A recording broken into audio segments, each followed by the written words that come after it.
Hi, I'm Angela Strecker with Blue Wings Events, and I'm the lead planner here at Blue Wings Events.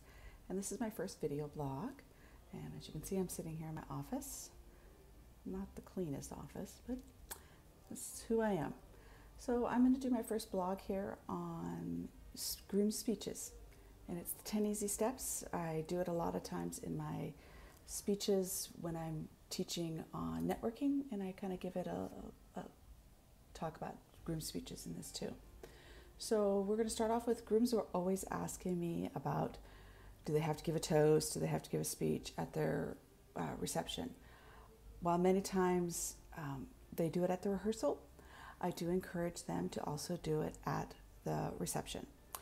And this is about the time that they kind of start to panic. And I don't allow them to panic. I take a moment and say, hey, it's okay. It's people are here to see you talk or see you get married. They want to hear you. So let's kind of work through it. When a groom hears this, I usually let them, they kind of calm down and they're okay. I hired a planner. I can do this. And I was a speechwriter, so I let them know that it's okay. So for you, if you have never hired a planner, we're going to kind of go over some of the steps that you can do. It's usually not long, short.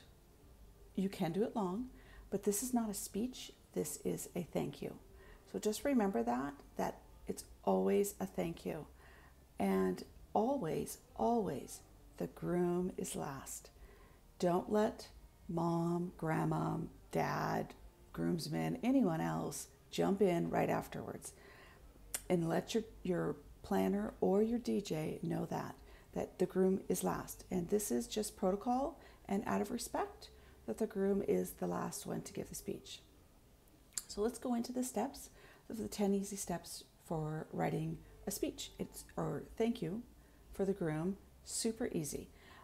One other thing is that the couple can do this together if they would like. So simple outline. First thing, number 1, thank everyone for coming. Number 2, thank her parents for raising such a wonderful fill in the blanks. Great adjectives, daughter, woman, fill it all in. Future mother of your grandchildren. This usually gets them crying, so be prepared.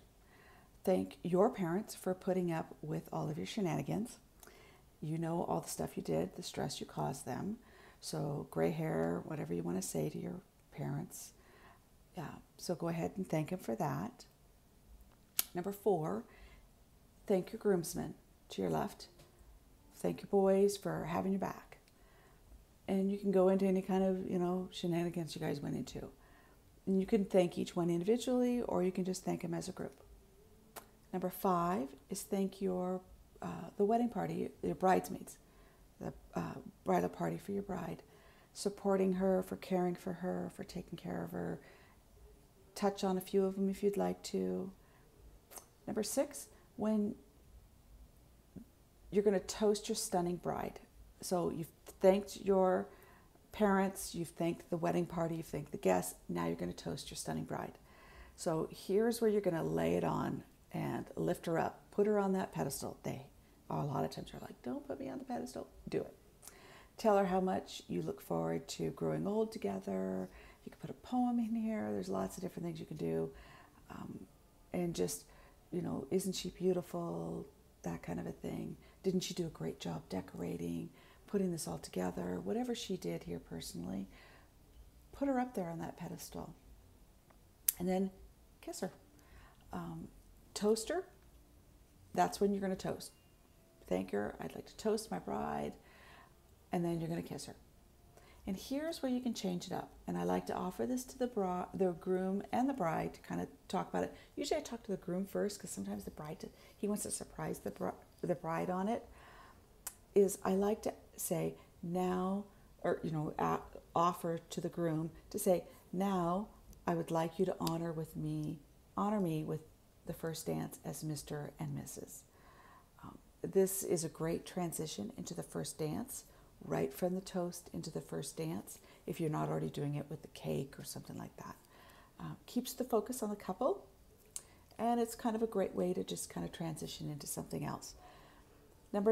Step 9 is Practice, practice, practice. This is the most important part of it, is practice, practice, practice. And this is number 10, is the best, funnest part of it. Once you've written your speech, call someone and read it over the phone. And a lot of times I tell my grooms, just read it over the phone. Read the piece of paper over the phone. Yes, you are going to change this.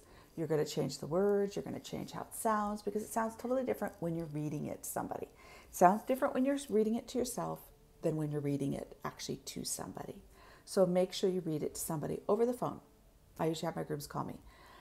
Then at the rehearsal or wherever you're going, I mean, you could do it somewhere else if you don't, at the rehearsal.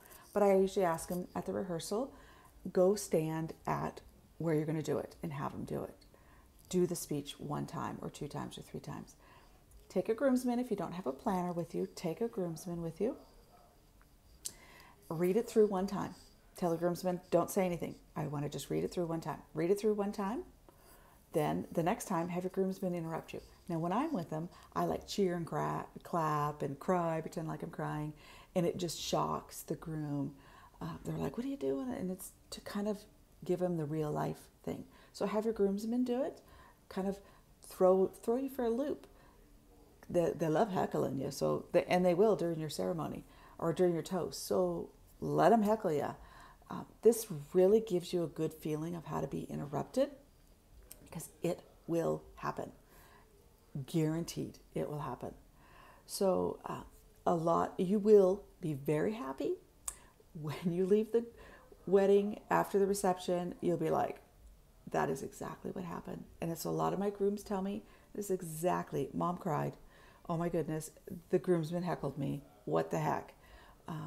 Or somebody interrupted me, or they cheered, or whatever they did. So, and people laugh, do everything. So make sure you practice that way, so you know how to look back at your notes. And it's okay to have notes. I tell all the groomsmen, have notes, have it on your phone, whatever you want to do, do it. So there you go. 10 easy steps. Thank the people for attending. Thank your parents, each set of parents. And this is where you can bring in the bride if she wants to. She can help you thank everyone attending. If she's going to be part of it, have her thank your parents, the groom's parents. You thank her parents. She thanks her wedding party, or she can thank, you can rotate it up. She can thank her wedding party for being her support, or she can thank the groomsmen for, supporting him. And then you can kind of work from there. Always make sure your DJ knows what each step is. So your DJ knows if you're going to go through and start the first dance. So he knows to start the music. When you're going to, if you're doing the kiss and then please do the first dance, the DJ can bring in the music quietly and then start it up louder and louder if you need be. Make sure your DJ always knows, and your planner knows, this is the end of it. No more toasts, so that we can kind of move through it. Make a big production of her going out. If you're going to do the first dance, which a lot of people do, make a big production of taking her out to the dance floor and everything like that. And if you think about it, you can go to one of our other blogs. Written on there, we've interviewed another professional dance instructor, and Don Tosasanta, and he gave us really good tips on how to do the whole first dance thing. So there's some great little tips in there if you want to go into that and see that interview. And I think I've covered everything. So thank you for putting up with my first video blog.